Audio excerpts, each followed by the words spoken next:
할렐루야.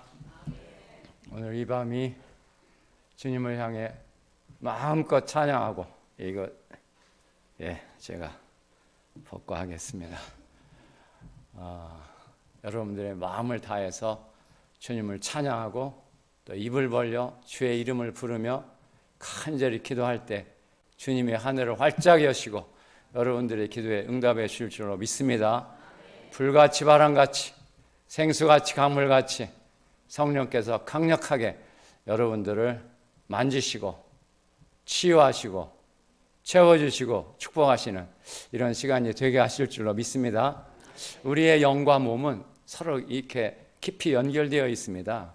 그러니까 주님 앞에 이렇게 간절히 나아가 소리를 질러 기도를 해야 되는데 이게 그냥 가만히 생활하시다가 여기 와가지고 소리를 지른다는 게 이게 멋쩍기도 하고 잘 나오지가 않습니다. 그래서 우리 몸이 소리를 지를 수 있는 준비가 좀 되어 있어야 됩니다. 우리 몸이 또 우리가 하나님을 찬양하는데 그냥 입으로만 찬양하기보다 우리가 정말 주님의 은혜를 받고 주님의 은혜 속에 지금 살아가고 있지 않습니까? 주님을 마음껏 찬양해야 되는데 그 찬양할 때 우리 마음이 진정으로 기쁨이 있으면 우리 몸이 또 이게 몸이 같이 따라서 찬양하게 돼 있습니다. 몸으로 찬양할 수가 있는 것이죠. 그래서 몸으로 찬양하는 그 찬양의 첫걸음이 뭐겠습니까? 박수를 치면서 찬양하는 것입니다. 그래서 우리가 이렇게 회중이 함께 모여 찬양할 때는 대부분 이렇게 박수 치면서 찬양하는 것이 좋습니다. 박수를 치면서 우리가 이런 표현도 하지 않습니까? 정말 기쁘면 어떻게 기쁘다고 표현합니까? 어떻게 기쁜 걸 표현하죠? 뛸 듯이 기쁘다. 정말 기쁘면 뛸 듯이 막 몸에 그 기쁨이 나타나는 거죠. 그런데 저도 마찬가지 이렇게 찬양을 하다 보니까 정말 내 마음에 찬양이 오면 벌써 몸이 이제 막 반응을 하고 박수가 나오고 막 이렇게 되더라고요. 할렐루야, 할렐루야. 그런데 제가 기도를 해보니까요, 기도의 단계로 조금 더 깊이 들어가니까 그때는 그야말로 이제 몸으로 기도하게 되더라고요. 몸으로 기도하는 첫걸음도 마찬가지 박수를 치면서 기도하는 거예요. 박수 치면서 기도하다 보면 전에 갖지 못했던 그런 새로운 감동이 여러분들에게도 임하게 될 것입니다. 한번 해보시기 바랍니다. 제가 어떻게 박수치며 기도하게 됐냐면요, 저희 수연 정원기도회가 방학 때도 해요. 겨울방학 때도 한겨울에 영하 10도 막 이렇게 내려가는데도 기도를 해야 되는데 그 기도하는 장소가 2시간 전부터 히팅을 해놔도 공기 위에 공기는 차더라고요. 그래서 두 손 들고 기도하는데 손이 어니까 어떻게 언손을 녹여야 되잖아요. 녹여야 되고 지금 기도를 해야 되니까 그때 이제 언손을 녹이기 위해서 막 박수를 치게 돼서 손을 이제 녹여야 되니까, 이 언손을 녹여야 되니까. 그런데 어느 날 갑자기 이렇게 박수 치면서 기도하고 있는데 또 다른 깊은 감동이 저에게 들어오는 것이었습니다. 이 깊은 기도에 들어가면 몸으로 기도하게 되는 것이구나. 기도도 몸으로 기도하게 되는 것이구나. 이런 것들을 시험하게 됐습니다. 할렐루야. 그래서 오늘 우리가 다시 이제 주님 앞에 나가는데 교회에서 드리는 모든 예배 때 주님 앞에 나갈 수 있는 권리와 자격이 뭐에 의해서 이루어지는 것이죠? 예수의 보혈의 은혜죠. 어린 양 예수, 속죄양 예수, 보혈의 은혜, 십자가 은혜 의지해서 우리가 주님 앞에 나가고 또 주님도 그 그리스도를 통해서 우리에게 오시는 거 아닙니까? 그러니까 어떤 예배든지 어떤 몸이든지 주님 앞에 나갈 때는 보혈의 은혜를 들고 나가야 됩니다. 이게 필수적인 것이기 때문에 그래서 이 시간에 우리 한번 박수 치면서 찬양을 하고 말씀을 간단히 듣고 또 오늘 기도하는 시간을 갖겠습니다. 268장 죄에서 자유를 얻게 하면 우리 다 같이 일어나시면 좋겠습니다. 일어나셔서 몸도 좀 풀 겸 이제 부르짖어 기도를 해야 되는데 몸을 좀 풀 겸 박수 치면서 정말 우리 마음에서 우러나오는 그런 찬양으로 주님을 찬양하되, 이 보혈의 은혜, 예수의 피, 어린 양의 피, 그리스도의 피, 십자가의 피, 이 피의 공로밖에 없지 않습니까? 이것을 우리는 늘 찬양하며 이걸 들고 하나님 앞에 나가시기를 주의 이름으로 축복합니다. 268장 빠른 속 빨리.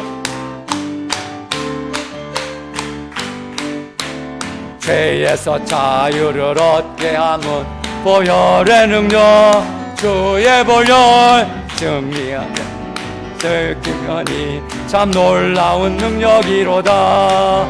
주의 보혈 능력이 또다. 그의 피 믿으오.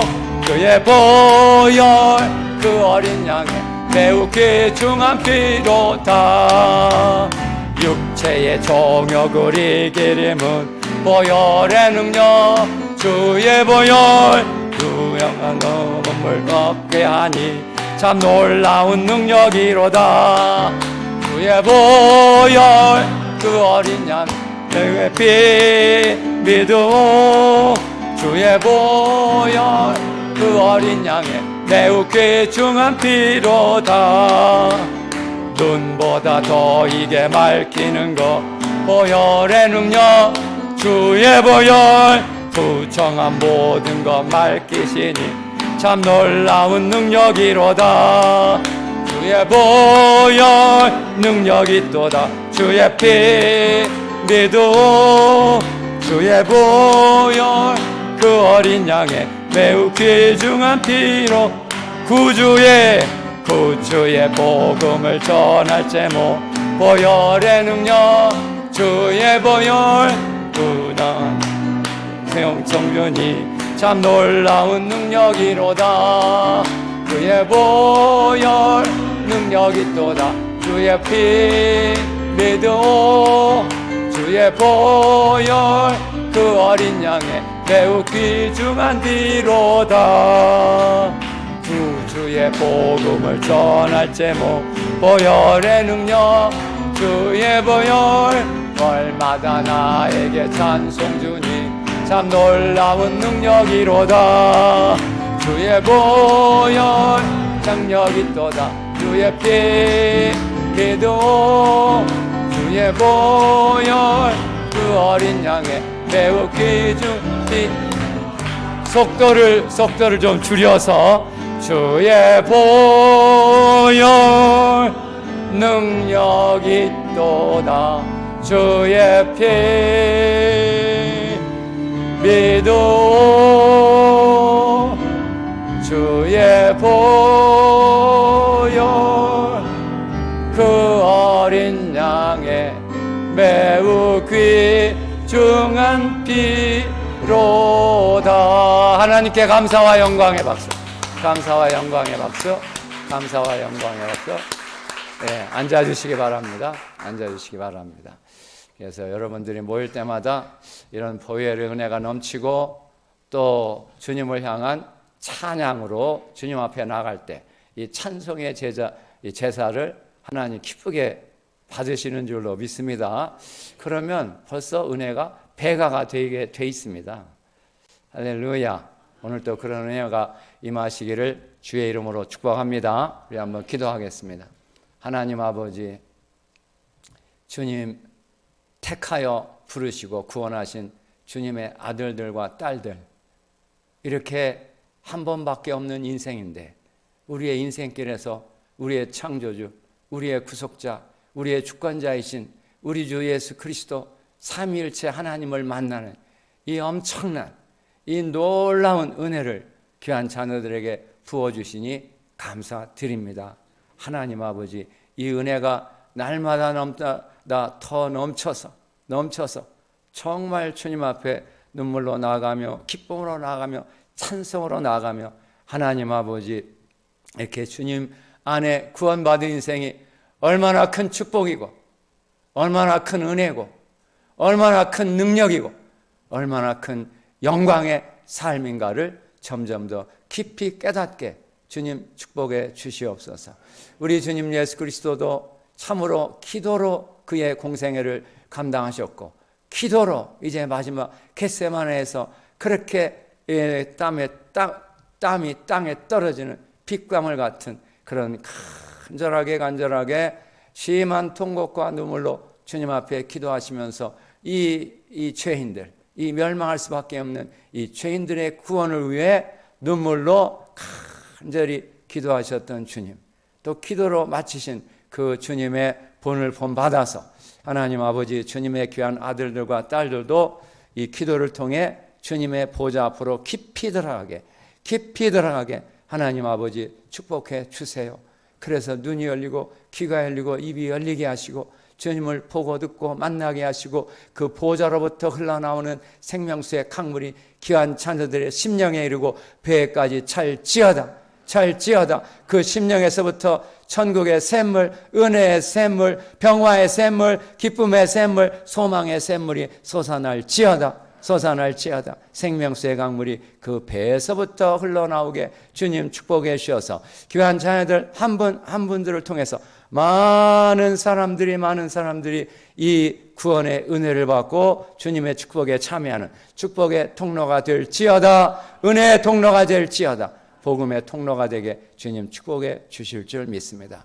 주여, 오늘은 사도들의 기도, 사도들이 이제 예수의 생애를 재현하기 위해서 약속하신 성령님을 받기 위해서 어떻게 기도했는지 사도들의 기도를 배우게 하시고 우리 교회가 함께 모여 주님 앞에 부르짖어 기도할 때 주여 오순절 성령의 역사가 다시 일어나게 하실 줄 믿습니다. 생수 교회 위에 오순절 성령의 역사가 강타하면서 이 교회로부터 큰 부흥의 역사가 일어나 땅끝까지 이르게 주님 축복해 주실 줄 믿습니다.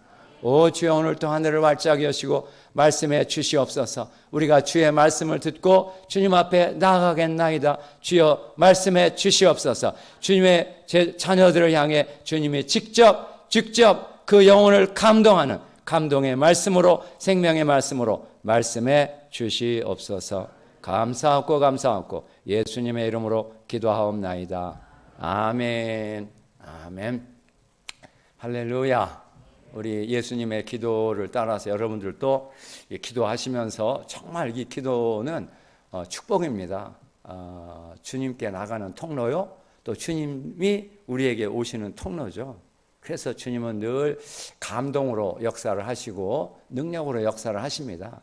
주님이 역사하시면 분명히 여러분들에게 이제 그 역사하심의 표시가 나타나게 돼 있습니다. 치유가 일어나고 은사가 나타나고 계시의 말씀이 임하게 돼 있습니다. 할렐루야. 그런 은혜를 받아가면서 은혜 위에 은혜, 믿음 위에 믿음, 능력 위에 능력을 쌓아가는 것입니다. 이게 한꺼번에 다 되는 게 아닙니다. 쌓아가는 말씀 위에 말씀, 은혜 위에 은혜, 능력 위에 능력이 쌓여가다 보면 언젠가 여러분들도 반석의 믿음에 이르게 되고 또 믿음의 최고봉인 순교의 믿음에 나갈 수가 있는 것이죠. 할렐루야. 이 순교의 믿음은 오늘 스테반도 이렇게 나오지만 순교는 아무나 할 수 있는 게 아닙니다. 그의 믿음이 있어야 됩니다. 그런데 그 믿음은 최고봉의 믿음이죠. 그 처절하고 처참하고 공포스러운 상황에서도 두려워하지 않고 담대하게 죽음을 맞이하고 있지 않습니까? 어떻게 그런 담대함, 용기, 이게 나올 수 있겠습니까? 이게 사람의 마음으로 될 수가 있는 게 아니죠. 성령의 충만함입니다. 성령이 역사할 때 그런 극한의 박해를 뚫고 공포와 두려움을 돌파하고 죽음의 권세를 이기고 돌파해 나가게 만드는 돌파의 성령. 할렐루야. 우리는 그 수준에까지 나가야 되겠습니다. 할렐루야. 그렇게 될 줄로 믿습니다. 어떻게 하면 구하고 찾고 두드리면서 주님 앞에 나가다 보면 여러분들에게 그걸 부어주시고 쌓아 나가게 될 줄로 믿습니다. 그래서 예수님의 기도에 두 가지가 있다고 그랬죠. 발성기도와 침묵의 기도. 발성기도, 내 입을 벌려 하나님 아버지, 아바 아버지, 오늘 찬양도 했어요. 아바 아버지, 아빠죠. 아바 아버지, 내 아버지, 혹은 그냥 아버지, 주여, 이렇게 마음껏 여러분들이 부르고 싶은 대로 하나님을 향해 부르짖어 이렇게 찬양하고 감사하고 간구하다 보면 이제 내 영혼이 잡념이 떠나고 내 영혼이 집중하게 되고, 집중하게 됐을 때 내 말을 그치고 침묵 속에서 말씀하시는 주님의 음성을 듣는 그런 기도로 들어가시기를 주의 이름으로 축복합니다. 그러면 정말 기도하는 게 너무나 즐겁고 축복입니다. 예수님 어제도 보았지만 산기도, 철야기도 밤새 기도했다고 했잖아요. 밤을 새워 하나님께 기도하시고, 밤을 새워 어떻게 그렇게 기도하셨겠습니까?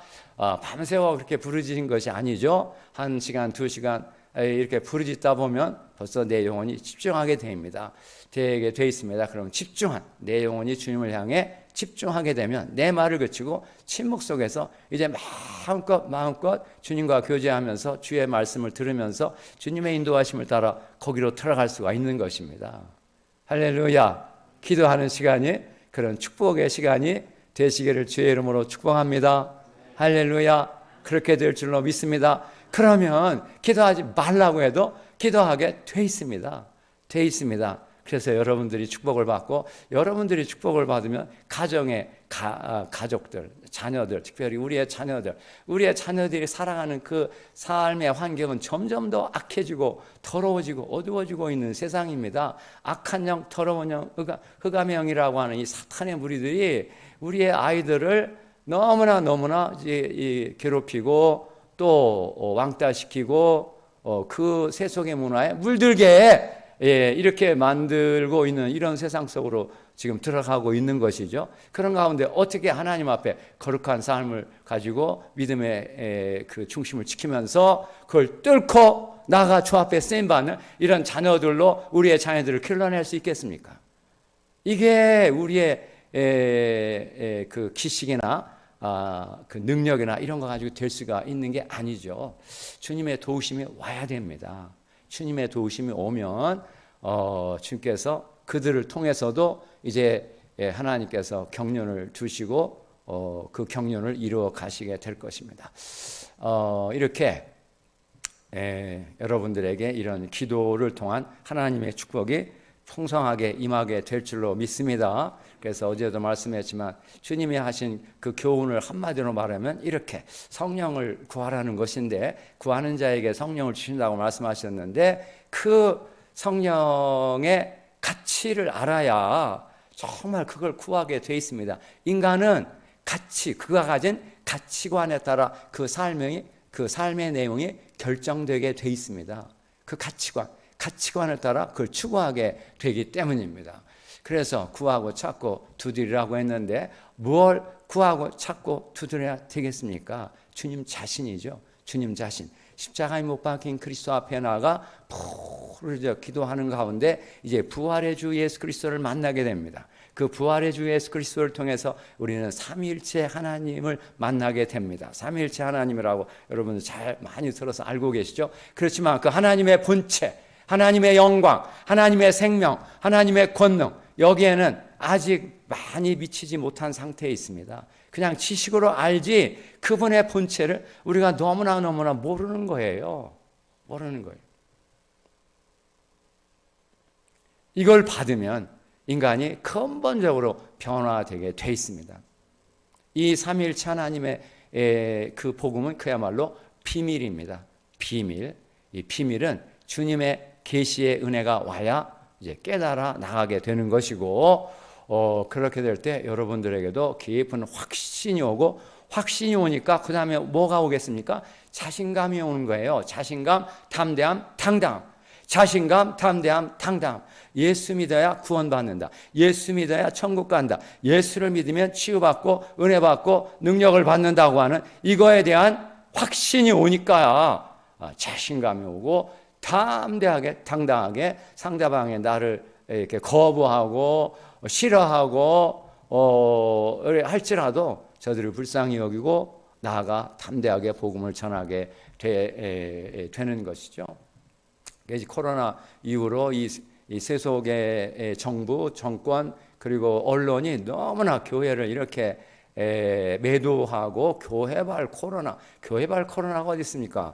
아무튼 이런 식으로 코로나를 통해서 교회를 너무나 이렇게 매도시키고 왕따시키고 사람들로 하여금 교회를 싫어하고 더 나아가 미워하고 거부하고 배척하고 반대하고 하는 이런 쪽으로 지금 많이 진행되어 나갔지 않습니까? 이걸 뚫고 나가야 됩니다. 이걸 뚫고 나가야 되는데 그 뚫고 나가게 만드는 원동력, 이게 성령의 능력이죠. 그래서 오늘은 이 성령의 능력을 중심으로 사도들의 기도의 내용을 살펴보고 또 그 말씀에 기초해서 기도하려고 합니다. 예수님의 기도가 이렇게 개인적인 기도, 개인이 하나님 앞에 나가서 주님을 만나서 교제하고 또 주의 음성도 듣고 하는 이런 기도였다면, 사도들의 기도는 집단적 기도, 공동체적 기도, 교회가 함께 모여 기도하는 그런 공동체적 기도였습니다. 그러니까 우리는 개인적으로 기도할 뿐만 아니라 함께 모여 기도할 수 있어야 되는 것이죠. 그래서 사도들의 기도는 공동체적 기도요, 교회를 위한 기도요, 더 나아가서 사명을 위한 기도입니다. 교회에게 주님께서 사명을 주셨기 때문에 그 사명을 감당하기 위한 기도가 사도들의 기도였습니다. 그래서 오늘 사도행전 주로 1장, 2장에 나오는 이 사도들의 기도를 통해서 어떻게 교회가 주님 앞에 함께 모여 한 마음으로 간절하게 지속적으로 기도하는 가운데 이 오순절 성령을 받아서 성령의 능력으로 이런 박해의 상황을 뚫고 나가고 어려움의 상황을 극복해 나가고 영적 전투에서 승리하면서 주의 복음 들고 땅끝까지 나가는 그런 능력의 교회, 축복의 교회, 쓰임받는 교회가 될 수 있겠습니까? 오늘 이 말씀을 통해서 여러분들에게도 큰 감동이 임하게 될 줄로 믿습니다. 생수교회가 이제 한 단계 더 높은 곳으로 올라가고 더 넓은 곳으로 나가고 더 깊은 곳으로 들어가는 이런 기회가 되게 하실 줄로 믿습니다. 할렐루야. 이 교회가 무엇입니까? 교회는 반석이 되신 예수 그리스도. 사도 바울이 베드로죠. 사도 베드로가 고백한 것처럼 주는 그리스도시요 살아계신 하나님의 아들입니다 라고 내가 마음으로 믿고 입으로 시인하는, 마음으로 믿고 입으로 시인하는 것이 신앙 고백이죠. 그래서 예수 그리스도를 향한 신앙 고백 위에 세워진 하나님의 집이 바로 교회입니다. 근본적으로 보면, 그래서 그 하나님의 집에서는 하나님과 개인이 각각 예수 그리스도를 통해서 연결이 될 뿐만 아니라 서로가 서로에게 하나님의 자녀, 하나님의 아들, 하나님의 딸들로서 연합되는 연합체, 그리스도 예수를 통해 지어지는 연합체가 바로 교회죠. 그래서 그 교회는 근원적으로는 하나의 교회, 우주적 교회라고 하는 예수 그리스도와 하나님의 자녀가 모두가 다 이렇게 신비하게 결합되어 있는 그 연합체가 교회입니다. 그래서 미국 사람들은 라지 C 처치, 이 하나의 교회, 우주적 교회를 가리키고 있습니다. 그런데 이제 각 지역마다 이렇게 예수 그리스도를 믿음으로 고백하는 사람들의 공동체가 지역교회라고 하죠. 우주적 교회가 있고 지역교회.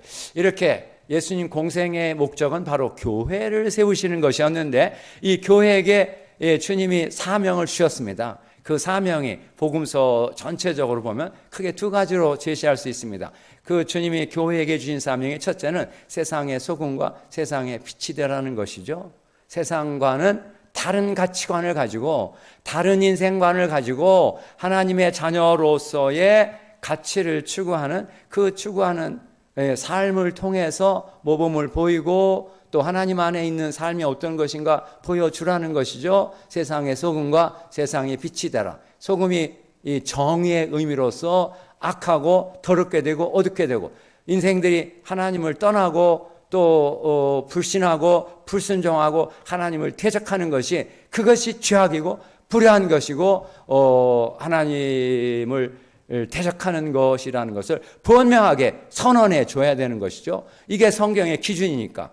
그래야 그 사람들도 언젠가 회개하고 주님께로 돌아올 수 있는 기회가 되기 때문에 그들에게 분명히 이게 선이고 이게 악이고 이게 진리고 이게 불이고 이게 진실이고 이게 거짓이고 한 이것을 알려줘야 됩니다. 듣기 싫더라도 알려줘야 됩니다. 왜? 그래야 그들이 또 회개하고 언젠가는 주께로 돌아올 수 있는 그런 근거가 마련되기 때문입니다.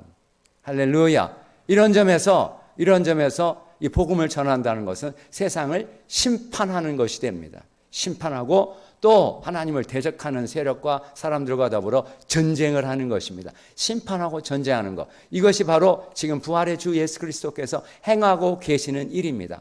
가장 핵심적인 일이 심판하고 또 전쟁하는 일입니다. 이것이 바로 요한계시록 19장 11절에 나온 이 재림하시는 주님이 행동하시는 그 행동이 두 가지로 심판하고 전쟁하고 있다. 이것이 현재 시제로 되어 있습니다. 주님은 지금도 심판하고 계시고 전쟁하고 계십니다. 심판한다는 게 뭡니까? 구원의 복음을 선포하고 또 심판의 복음을 선포하는 것입니다.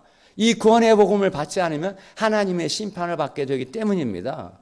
하나님 앞에서는 두 가지 인생밖에 없는 것이죠. 영원한 생명을 얻는 인생이든지 멸망하는 인생이든지 이 생명을 얻는 인생이든지 죽는 인생이든지 이 은혜 안에 있는 인생이든지 죄와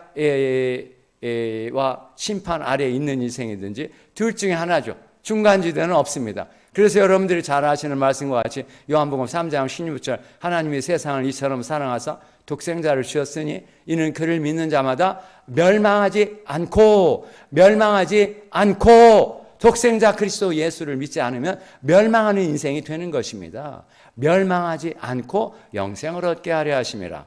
할렐루야.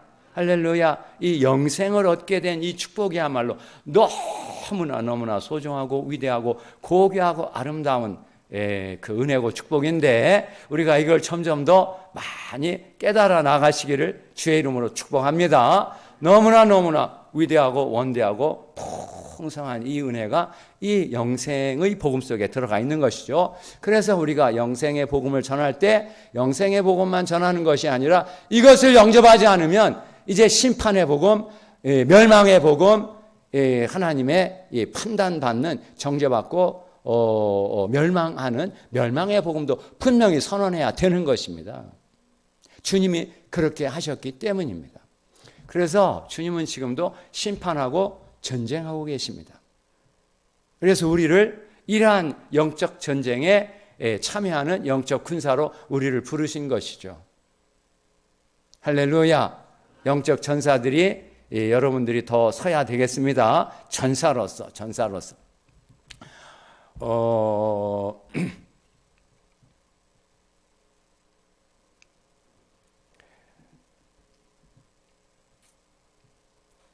이러한 주님의 그 은혜를 우리가 이 기도를 통해서 이제 받아 나가야 되는데 이렇게 교회에게 주신 사명이 세상의 소금과 세상의 빛이 되는 것이고 더 나아가 이제 두 번째 사명은 뭡니까? 우리가 잘 알고 있는 대로 이 복음을 들고 열방으로 나아가서 복음을 전파하는.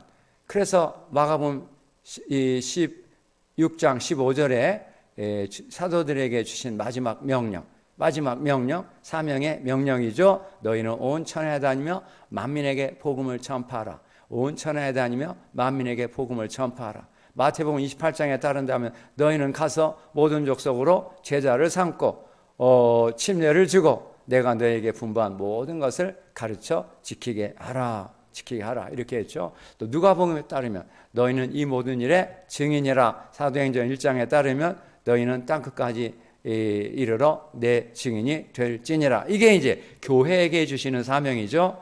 그래서 이 사명을 감당하기 위해서는 성령의 능력을 받아야 됩니다. 그래서 이 사명을 감당하기 위해 성령의 능력을 받아야 된다는 것을 제일 강조한 저자가 누가였습니다. 그래서 누가복음 24장 마지막에도 24장 48절에 너희는 이 모든 일의 증인이라 하시면서 그 증인의 사명을 감당하기 위해 어떻게 해야 될 것인가? 내가 내 아버지의 약속을 너희에게 보낼 것이다. 그러니 너희는 위로부터 능력으로 옷 입을 때까지 이 성에 유하라. 내가 내 아버지의 약속을 너희에게 보낼 테니까 너희는 위로부터 내려오는 능력, 성령의 능력이죠. 이 능력을 받을 때까지 이 성에 유하라. 이렇게 마지막으로 당부하셨고, 이제 사도행전에 가면 이제 사도들의 사역의 시작인 사도행전 1장에 주님은 마지막으로 또 그들에게 성령을 약속하시고 성령을 받으면 능력을 받고 땅끝까지 나아가 내 증인이 될 것이니라 하는 그런 성령의 약속을 주셨습니다. 그래서 오늘 사도들의 기도 속에 바로 그 부분을 가지고 사도들이 이 말씀에 순종해서 어떻게 오순절 성령을 받아 능력을 받고 초대교회 그 부흥의 역사를 이루어 갔는지 이 부분을 간단하게 살펴보고 오늘 우리도 그렇게 사도들이 기도했던 것처럼 함께 모여 마음을 같이 해서 간절하게 지속적으로 기도하는 그런 기도가 여러분들에게도 또 이 생수교회 위에도 이루어지시기를 주의 이름으로 축복합니다.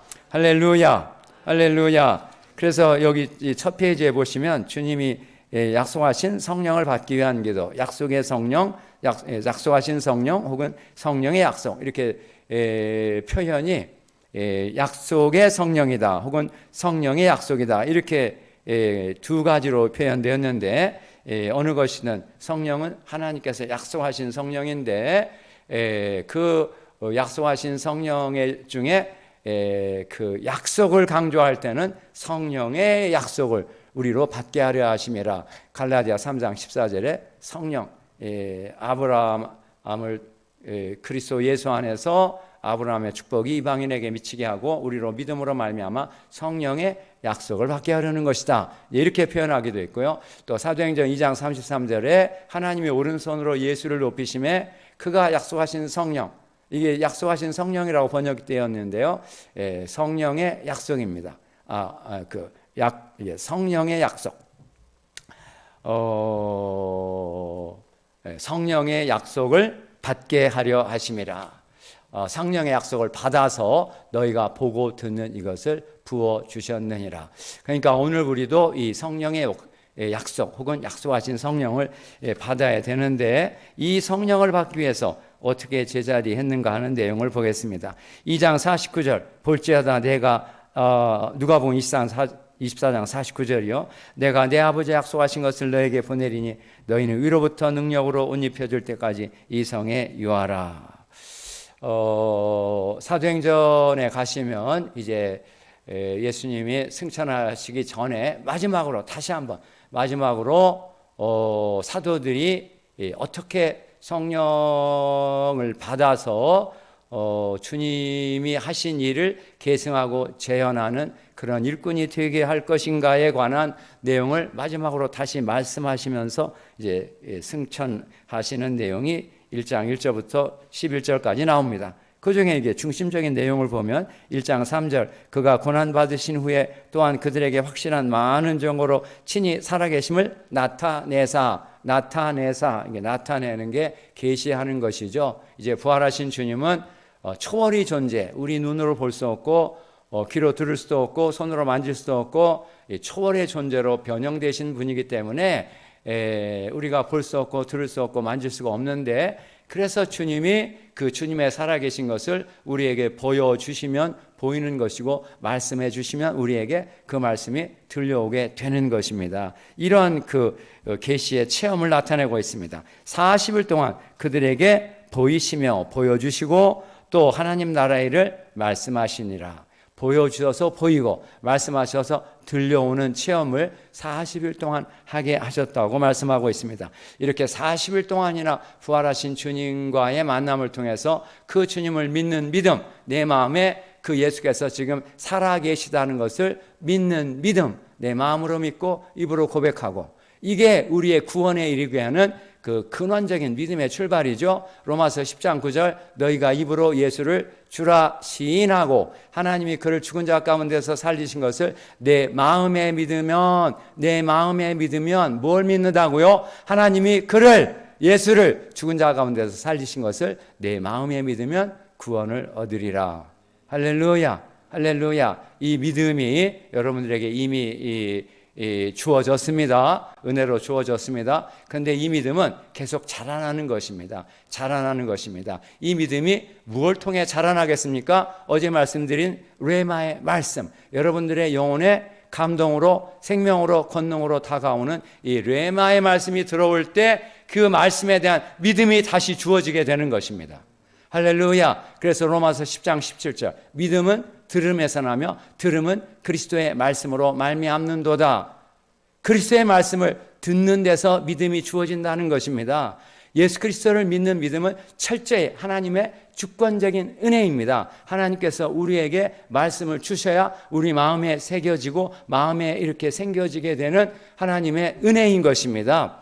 믿음은 들음에서 나며 들음은 그리스도의 말씀으로 말미암는도다. 그때 말씀이라는 단어가 레마입니다. 레마 of Christ. 그리스도에 대한 이 감동의 말씀, 생명의 말씀, 권능의 말씀, 여러분들의 그 영혼을 강타며 다가오는 그 말씀이 들어오게 될 때, 그때 우리의 영혼이 열리면서 그렇구나. 이 말씀에 기록된 대로 주님은 살아계시고 하나님 우편에 앉아 계시고 지금도 성령으로 우리에게 오시고 우리의 삶을 이끌어 가시고 우리 뒤에서 밀고 계시고 내 옆에서 내 손을 잡으시고 주님이 심지어 내 속에서 나를 강건하게 만들어주시는 살아계신 주님이시구나.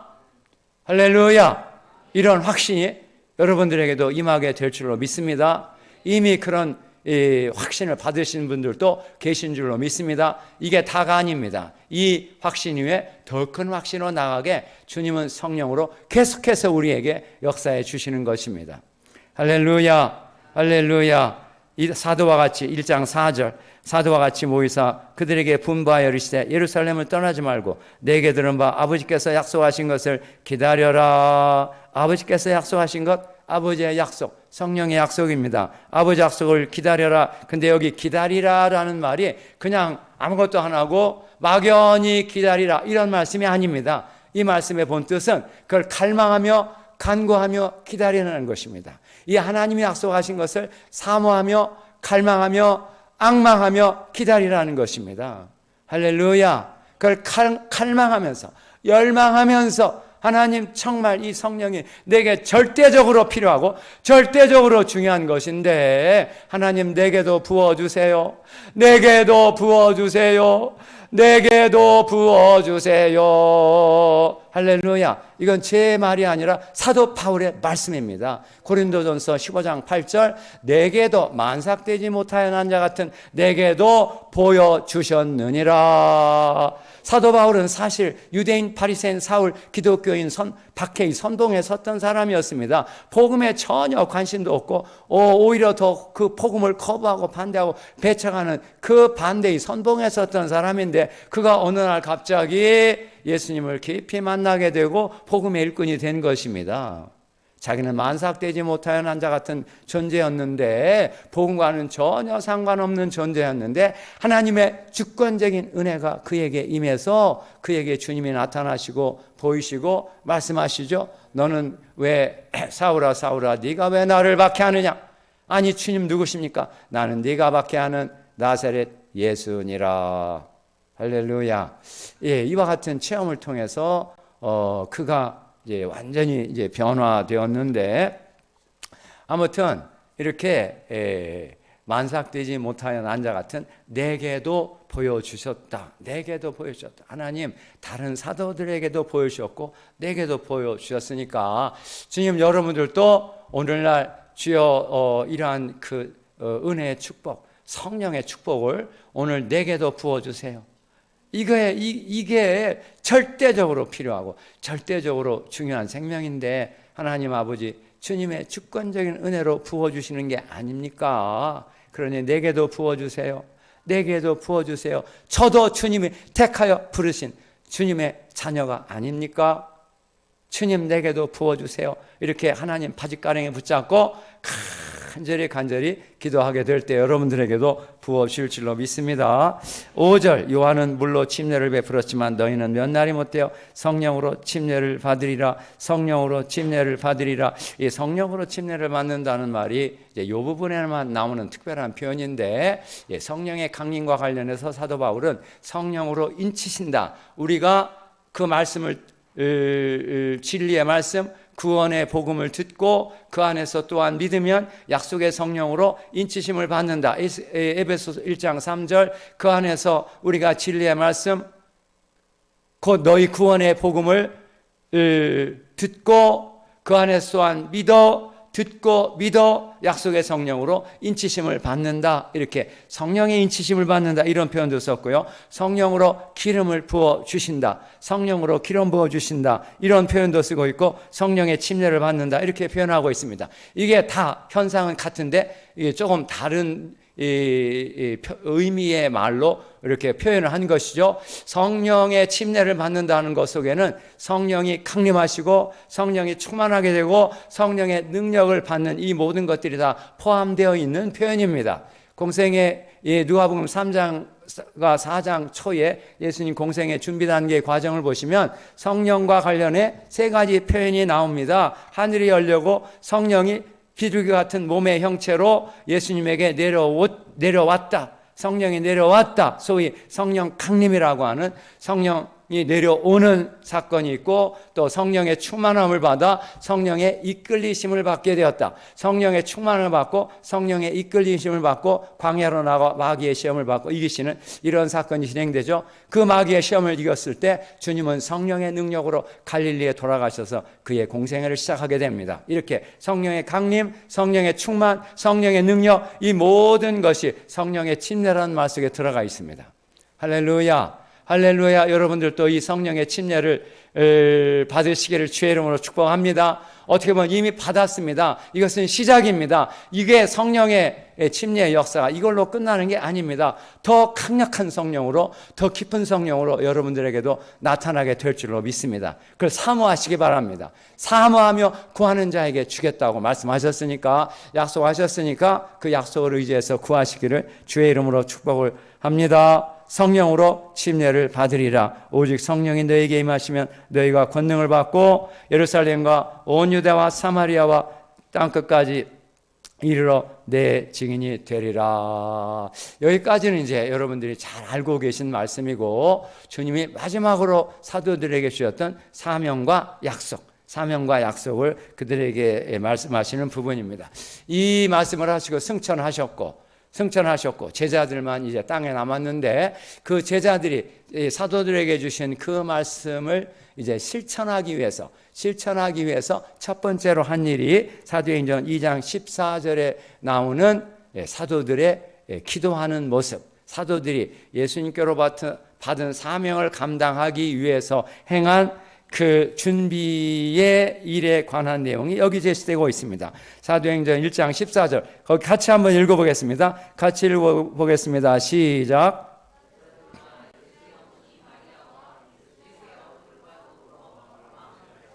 한 번 더 시작. 여자들과 예수의 모친 마리아와 예수의 아우들로 더불어 마음을 같이하여 오로지 기도에 힘쓰니라. 3번째 시작. 여자들과 예수의 모친 마리아와 예수의 아우들로 더불어 마음을 같이하여 오로지 기도에 힘쓰니라. 여자들과 예수의 모친 마리아와 예수의 아우들과 더불어 마음을 같이하여 오로지 기도에 힘썼다.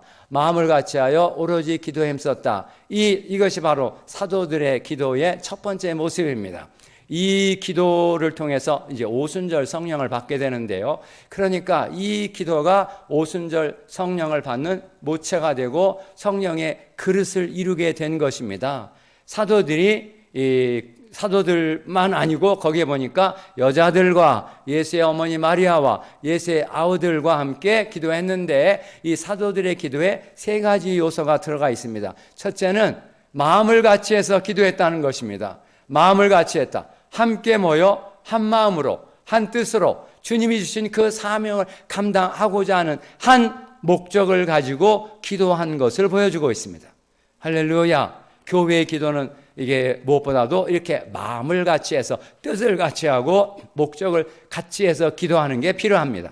할렐루야. 그래서 우리 강 목사님이 제시하는 기도 제목을 따라서 한 마음, 한 뜻과 한 목적을 가지고 기도하시기를 주의 이름으로 축복합니다. 마음을 같이 하여 기도하시기를 주의 이름으로 축복합니다. 두 번째, 그들의 기도는 오로지 기도에 힘썼다. 오로지 기도에 힘썼다고 했는데요. 이 오로지 기도에 힘썼다는 말에는 두 가지 의미가 있습니다. 첫째는 간절히 기도했다는 것입니다. 간절한 기도. 어제도 누가복음에 주님이 강조하셨던 기도가 간절한 기도였죠. 간절한 기도는 어떤 기도라고 했습니까? 내 마음에 간절함과 갈급함, 절실함과 절박함, 위급함과 급박함, 막 이런 마음을 가지고 간절한 마음으로 주님 앞에 부르짖어 기도하는 것입니다. 그 간절한 기도는 사실 부르짖는 기도입니다. 부르짖는 기도.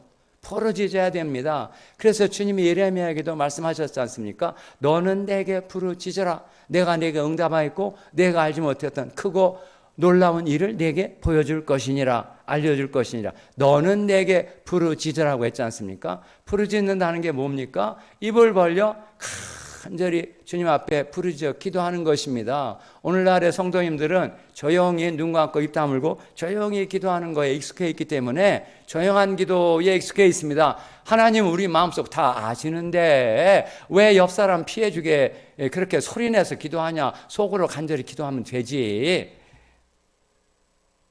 표면적으로는 맞죠. 저도 전에는 그렇게 기도하던 사람이었습니다. 아니 하나님 우리 마음도 다 아시는데 왜 옆에서 막 방언으로 터들면 나는 좀 조용히 기도하고 싶은데 막 이렇게 기도에 방해를 받고 있던 사람이었습니다.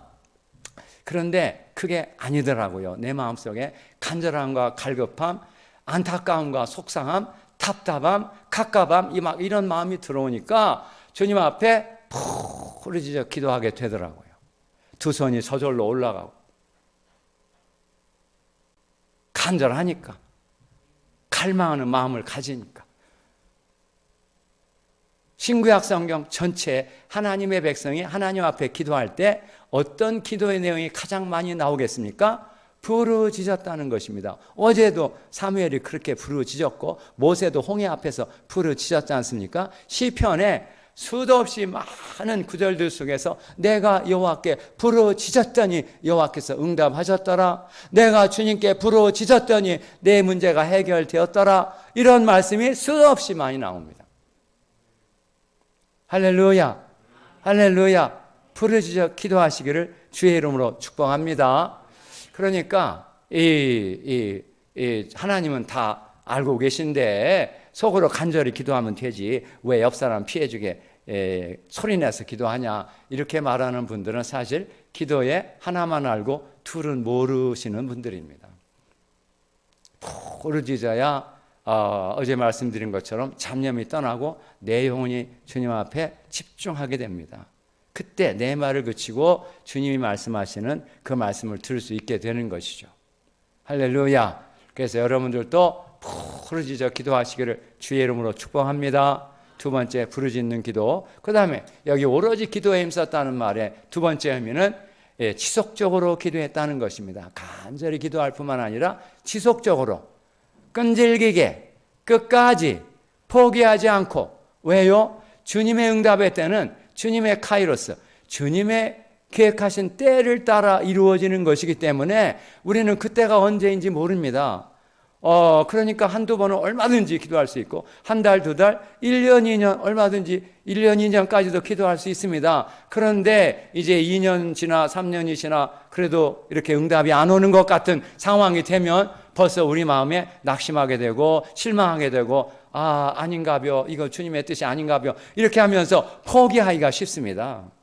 그래서 포기하지 않고 이 성령의 침례, 성령의 그 충만한 능력을 덧입는 이것은 사도들의 삶에서 절대적으로 중요한 것이기 때문에 있으면 좋고 없으면 말고 이게 아니죠. 절대적으로 필요한 것이기 때문에 이것을 받기까지 어디 다른 데 가지 말고 여기에 머물러 있으라고 했지 않습니까? 이것을 받을 때까지 기도해야 되기 때문에 지속적으로 기도하는 것이 필요했습니다.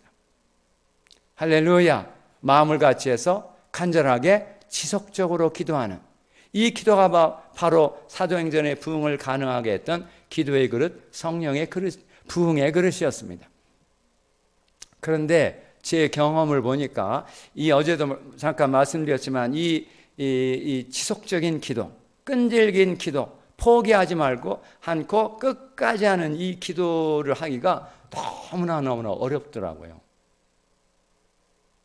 제가 수요 정오 기도를 시작해서 지금 17년째 하고 있는데 그동안 이렇게 경험을 해보니까 처음 한 3년 반 정도 지나기까지가 제일 어려운 부분이었습니다. 나는 정말 모든 거 포기하고 가족 여행도 포기하고 이제 매주 수요일 날 기도하고 또 지속적으로 기도해야 되니까 방학 때도 기도하고 어디 가족 여행 가기도 어렵더라고요. 이제 주말에 교회 가야 되고 또 수요일 날 이 기도해야 되고 이게 참 어려운 이런 상황이라 이거에 대한 절대적 가치를 두지 않으면 이걸 지속할 수가 없겠더라고요. 그래서 주님 앞에 모든 거 포기하고 나 자신을 위해서 또 내 제자들을 위해서 이 힘든 목회 환경 속에서 내 제자들이 학교에서 그냥 지식만 가지고 나가면 될 수가 없는 것이죠. 성령의 능력을 체험하고 성령의 능력을 가지고 나가야 되는데 그걸 위해서 지금 간절히 기도하고 있는데 하나님 왜 이렇게 더디 역사하는 것입니까? 내 마음속에 하나님의 역사가 아직 안 나타나고 있는 것처럼 보이는 것이었습니다. 이 지속적인 기도라는 것이 너무나 어려운 것이었습니다. 제가 기도회를 시작할 때 처음 한 1년 정도는 그 자리에 나가 앉아서 그 자리에 앉기만 하면 눈물이 펑펑 쏟아지더라고요. 내 속에 눈물이 이렇게 많을까 싶을 정도로 눈물이 그 자리에 앉기만 하면 1년 지나니까 이제 눈물이 서서히 마르기 시작을 하더라고요. 2년 지나니까 눈물도 많이 마르고 그냥 습관적으로 기도해야 되니까 기도하는 이런 마음이 되더라고요. 이제 3년이 지나니까 이제 2년이 지나면서부터 같이 시작했던 교수님들이 2년 동안 기도했는데 왜 자꾸 더 기도하려고 하냐. 이제 그동안 주님이 축복하셨고 이만하면 됐지. 기도에 실증을 내기 시작하더라고요. 그러면서 한 분, 두 분 이제 그 기도에 나오지 않고 떠나가시게 되는 이런 상황이 되더라고요. 그런데 3년이 지나니까 내 마음속에도 이제 그런 불만이, 주님을 향한 불만과 속상함이 생기더라고요. 하나님, 저는 정말 모든 거 포기하고 희생하고 이렇게 나와 내 제자들을 위해 기도하고 있는데 하나님 어찌하여 응답하지 않으시는 것입니까? 제가 볼 때 하나님이 응답하지 않으시는 것까지 보이는 거예요. 그 기도에 참석하는 숫자가 처음 우리가 시작할 때 한 30명, 교수, 직원, 학생 이렇게 한 30명 정도가 시작을 했는데 3년 반이 지나기까지 많으면 70명, 적으면 30명 이 사이에서 왔다 갔다 하는 거예요. 3년 반이 지나기까지. 그러니까 제 마음에 너무 주님을 향해 속상함이 생기고 불만이 생기고 하나님 어찌하여 이렇게 역사하지 않으시는 것입니까? 더디 역사하시는 것입니까? 내가 언제까지 이렇게 부르짖어야 되는 것입니까? 막 이런 속상한 마음이 들더라고요.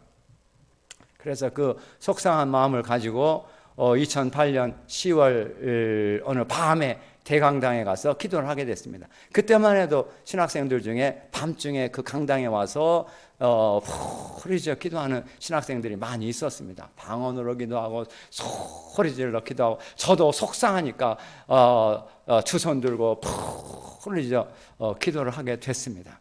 시간을 안 봐서 얼마나 지나갔는지 모르겠지만 한 2시간 정도 지나갔던 것 같습니다. 갑자기 제 옆에서 소리질러 기도하던 그 기도하는 학생들의 소리가 들리지 않고 조용한 침묵 속으로 들어가는 것이었습니다. 그 침묵 속에서 주님이 내게 말씀하시는 것이었습니다. 기다려야 하느니라 소리가 아니죠. 침묵 속이니까. 그 침묵 속에서 그런 의미의 말씀이 제 영혼을 뚫고 들어오는 것이었습니다. 기다려야 하는 것이구나. 주님의 역사는 내 시간표대로 되는 게 아니고 주님의 시간표대로 되는 것이기 때문에 기다려야 되는 것이구나. 이런 깊은 감동이 저에게 들어왔는데 놀랍게도 그 감동이 온 뒤로부터 주님이 역사하기 시작하는 거였습니다. 거기에 참여하는 학생들의 숫자가 이제 70명을 넘어가서 100명이 되고 200명이 되고 300명이 되고 400명이 되고 500명이 되기까지 2011년 3월 첫 주 오관성 목사님께서 오셔서 수요정오 기도에 설교하실 때가 가장 많이 그 회트라월이 꽉 차고 막 복도에도 다 앉고 서고 막 이럴 정도로 500명 가까이 모여서 기도하기까지 하나님께서 역사해 주시더라고요. 할렐루야, 할렐루야. 그 이후로는 이제 학기 중에는 300명, 방학 중에는 50명 정도 이렇게 내가 광고를 안 해도 아이들이 오는 거예요. 하나님이 보내주시는 거예요. 이 기도의 자리에 지속적으로 참여한다는 것은 사람이 막 설득하고 오라고 해서 되는 게 아니더라고요. 제가 아무리 교수고 그래서 강의실에서 기도가 중요하고 기도해야 된다 아무리 설득해도 기도에 그 마음에 기도에 감동이 없으면 그 자리에 오지 않더라고요. 아, 그렇구나. 이 지속적인 기도의 자리에 나온다는 것 자체가 하나님의 은혜, 하나님의 감동으로 되는 것이구나. 교회도 마찬가지죠. 성도들로 하여금 교회에 나오게 하는 게 이게 사람이 오라고 해서 되는 게 아닙니다. 주님이 오게 만들어 주시는 것이죠. 은혜를 부어 주시니까 오게 돼 있는 것입니다. 할렐루야, 할렐루야. 그렇게 될 줄로 믿습니다. 그런데 더 놀라운 것은 체험이 있은 후부터 어제도 말씀드린 것과 같은 레마의 말씀이 제게 다가오기 시작했습니다. 내 영혼을 강타하며 다가오는 말씀. 내가 이미 평소에 다 알고 있는 말씀이었는데 전에는 그냥 지나갔던 말씀들인데 다시 뜨거운 불이 되어서 내 영혼을 강타하며 내 속에 들어오는 것이었습니다. 그 첫 번째로 온 말씀이 어제의 말씀, 기도 외 다른 것으로는 이런 종류가 나갈 수 없느니라 이 말씀이 들어왔고요. 그 다음에 두 번째로 다가온 레마의 말씀이 누가복음 12장 49절 말씀이었습니다. 내가 불을 땅에 던지러 왔노니 내가 불을 땅에 던지러 왔노니 이 불이 이미 붙었으면 내가 무엇을 원하리요. 주님이 이 세상에 오신 목적이 불을 던지러 오셨다는 이 말씀이었습니다. 불을 던지러. 이 불이 뭐겠습니까? 이 불이 뭐겠습니까? 어제도 말씀드렸죠. 생명의 불, 천국의 불, 은혜의 불, 치유의 불, 진리의 불. 이 불을 던지러 오셨다는 것이죠. 던진다고 표현했습니다. 던진다. 던진다는 게 뭐겠습니까? 그냥 불이라는 말을 표현할 때는 불을 지핀다, 불을 붙인다 이런 동사를 쓰지 않습니까? 그런데 주님은 던진다고 표현한 거예요. 마치 이렇게 불집을 만들어 가지고 막 돌려다가 탁 던져서 멀리 나가는 것처럼 이 불을 지피되 이 불이 이 땅으로부터 열방까지 나가게 만들어 주시겠다는 그런 표현이죠. 사도들을 통해서 이 복음의 불이, 생명의 불이 이제 열방으로 나가게 만들어 주시겠다는 그런 주님 역사의 본질에 대한 말씀이었습니다. 아, 그렇구나. 내가 이 불을 받아야 되는 것이구나. 나부터 이 불을 받아야 되는 것이구나. 이런 감동이 다시 깊이 다가왔습니다. 그 이후로 여러 가지 레마의 말씀이 왔는데 그 중에 하나가 오늘 이 사도행전 1장 14절의 말씀이었습니다. 1장 14절. 그 사도들이 주님의 명령에 순종하기 위해서, 사명에 순종하기 위해서 첫 번째 한 일이 바로 합심해서 지속적으로 간절히 기도하는 일이었습니다. 합심해서 간절하게 지속적으로, 합심해서 간절하게 지속적으로 시간을 정해놓고 합심해서 간절하게 지속적으로 기도하는 그 기도의 그릇 속에 오순절 성령의 역사가 일어난 것입니다. 할렐루야. 이런 하나님의 역사의 원리는 동일합니다. 오늘날에도 하나님께서 오순절 성령이라고 하는 이 강력한 불같은 성령, 바람 같은 성령을 누구에게 이렇게 부어주시겠습니까? 누구에게 부어주시겠습니까? 바로 이렇게 시간을 정해놓고 간절하게 지속적으로 기도하는 그 기도의 그릇, 부흥의 그릇, 성령의 그릇 위에 부어주시는 것입니다. 할렐루야, 할렐루야. 그래서 우리 생수교회도 바로 이러한 부흥의 그릇, 성령의 그릇을 만드시기를 주의 이름으로 축복합니다. 이미 만드시고 기도하고 계신 줄로 믿습니다. 그런데 그 기도 속에 무엇보다도 이 성령의 능력, 성령의 강림, 오순절에 임한 성령의 강림을 위해서 특별히 기도하시기를 주의 이름으로 축복합니다. 오순절 성령의 강림이 임했을 때 사도행전 2장 1절부터 4절까지 보시면 이렇게 표현되고 있습니다. 오순절 날이 이미 이름에 그들이 다 같이 한 곳에 모였더니, 여기 오순절날이 이미 이르매라는 표현이 조금 이렇게 충분하지 않은 번역입니다. 마치 오순절날이 이르러서 성령이 왔다, 이렇게만 이해하게끔 번역이 되어 있는데요. 이걸 직역을 하면 50의 날이 다 찼을 때, 50의 날이 다 찼을 때, 헬라어 펜테코스트라는 말이 50이라는 단어입니다. 50절 7 주간이 지나고 그 다음 날, 이게 50입니다. 50. 6월절로부터 50일째 되는 날이 오순절입니다. 오순절. 그래서 50이라고 부릅니다. 펜테코스트.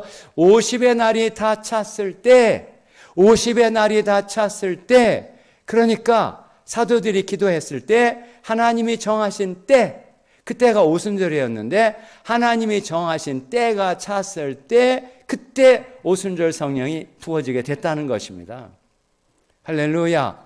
오늘날에도 마찬가지 부흥의 그릇, 성령의 그릇을 준비하고 우리가 간절하게 지속적으로 기도를 하는 것은 얼마든지 할 수 있습니다. 그런데 지금 말씀드린 것처럼 지속적으로 주님의 때가 차기까지 기도해야 되는데 그렇게 지속적으로 기도할 때 이제 주님의 때가 차면 이렇게 부어주시는 역사가 일어나게 된다는 것입니다. 그들이 다 같이 한 곳에 모여 있었더니, 다시 모여서 기도하는 자리에 성령이 임했습니다.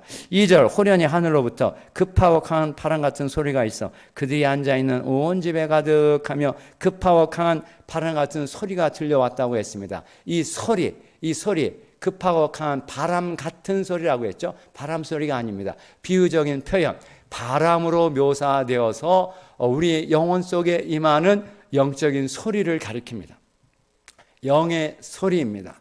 하나님은 인간이 아니시기 때문에 인간의 말로 말씀하시는 분이 아닙니다. 인간의 언어로 말씀하시지 않습니다. 하나님의 언어로 말씀하실 때 그 하나님의 언어가 우리의 귀를 통해서 이제 우리의 청각 통해 이 청각이라고 하는 우리의 인식의 기관 속으로 우리에게 들어오게 되는 것입니다. 그것이 바람 같은 소리, 하나님께서 우리에게 말씀하시는 그 말씀의 소리가 우리에게 들려오는 것입니다. 할렐루야. 영의 귀가 열리게 되는 것입니다. 성령에 임하면 영의 귀가 열려 주님의 음성이 우리의 영혼 속에 들어오게 돼 있습니다. 할렐루야. 또 이제 소위 사람들의 영혼 속에서 부르짖는 이런 소리도 들려오게 됩니다.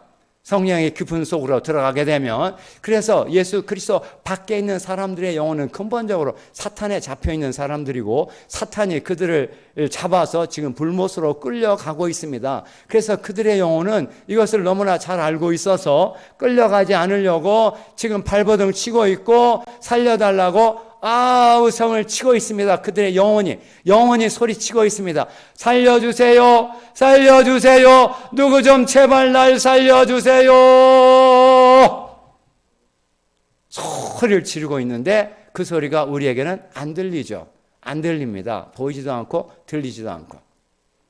그런데 이렇게 성령이 임하면 그런 소리가 들려오게 돼 있습니다. 그러니 주님, 저들을 구원해야 되지 않겠습니까? 불못에 빠져 영원히 멸망받을 인생들인데 나라도 가서 복음을 전해 저들을 구원해야 될 게 아닙니까? 주여 나를 보내소서, 내가 여기 있나이다. 이렇게 이사야의 결단과 같은 그런 결단으로 여러분들도 복음을 전하게 될 줄로 믿습니다. 그런 소리가 들려오시기를 주의 이름으로 축복합니다. 3절, 불의 혀같이 갈라지는 것들이 그들에게 보였으며, 불의 혀같이 갈라지는 것들이 그들에게 보였으며, 그들에게 보이고, 이때 보이다라는 이 보는다는 동사가 그냥 육안으로 보는다는 동사가 아닙니다.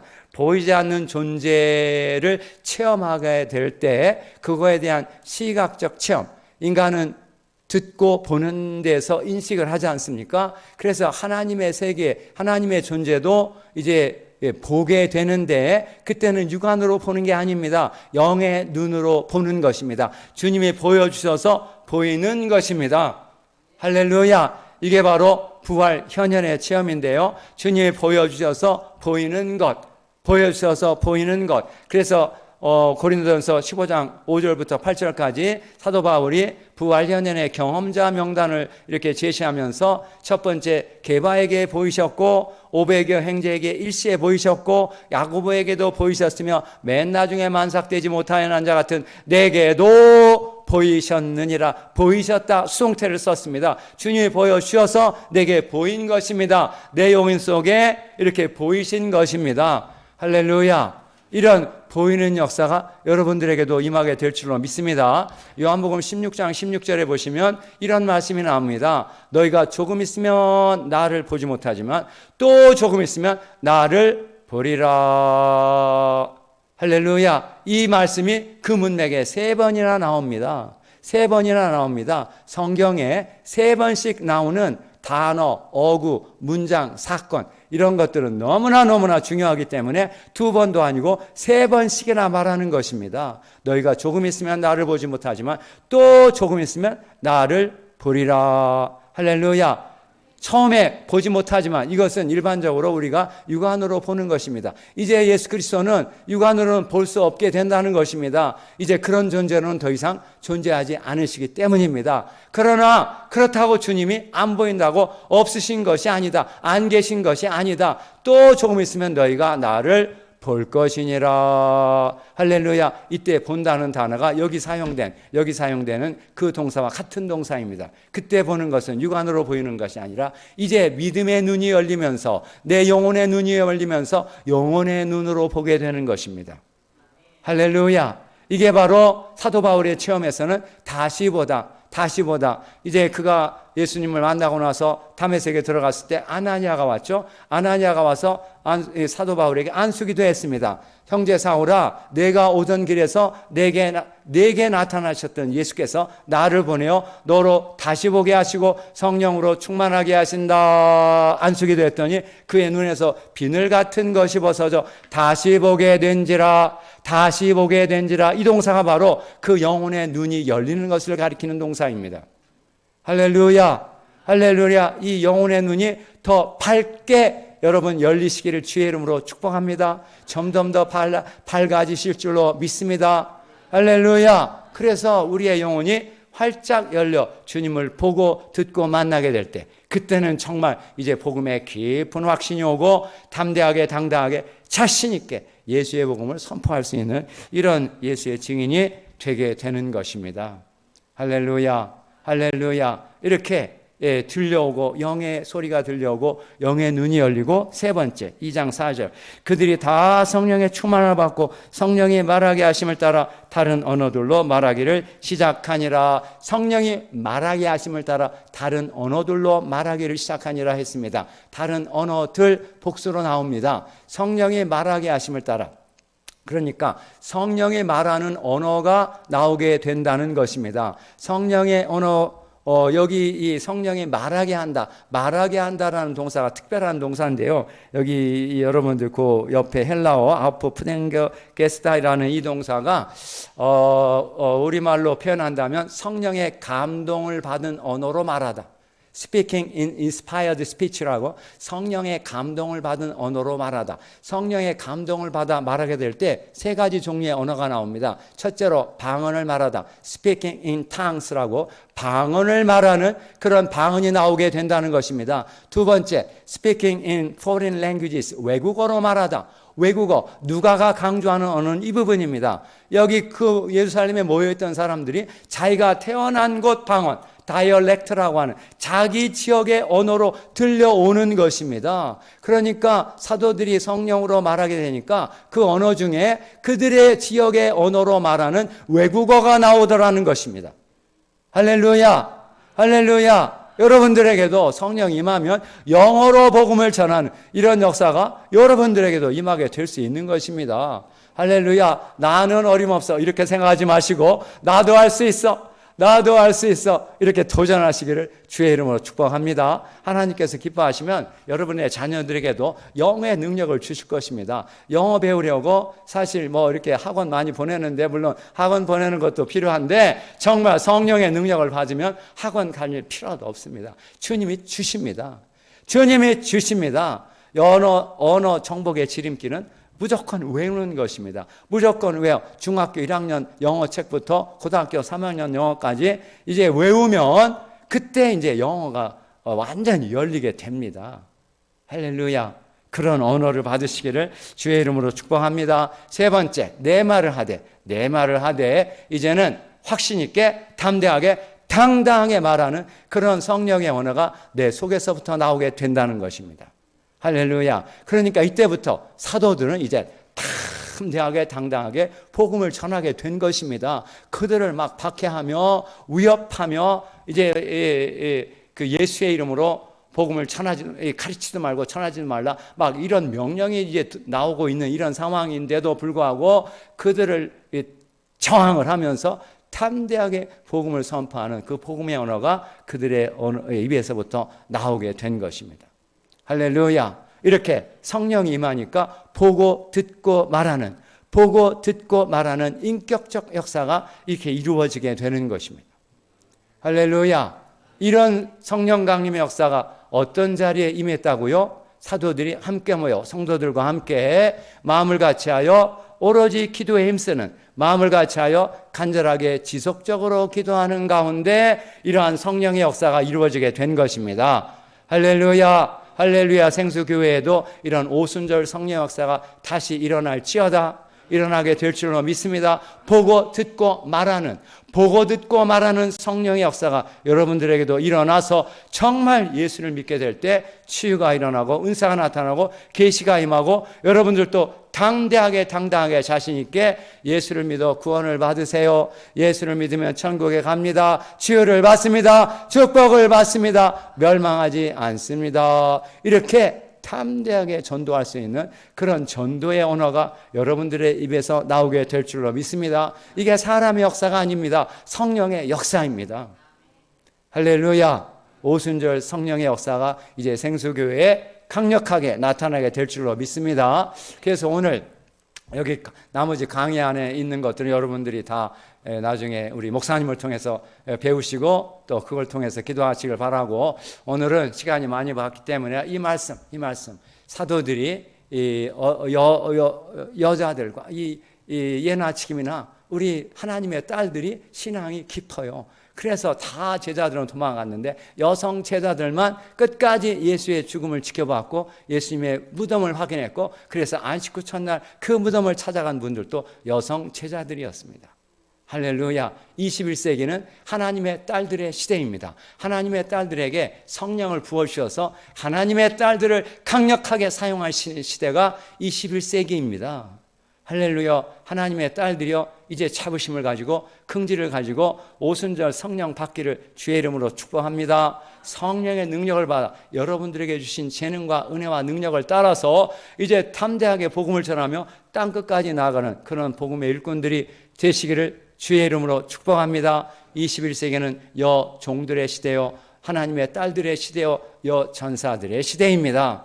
그래도 여기 보니까 우리 하나님의 딸들이 많이 계신데 잘 됐습니다. 정말 성령의 은혜를 받아서 눈이 열리고 귀가 열리고 입이 열려서 여러분들의 입을 통해서 하나님의 말씀, 권능의 말씀, 생명의 말씀, 축복의 말씀이 나와서 여러분들의 가족과 여러분들과 관계된 많은 사람들을 이렇게 구원하게 만드는 구원의 통로, 은혜의 통로가 다 되실 줄 믿습니다.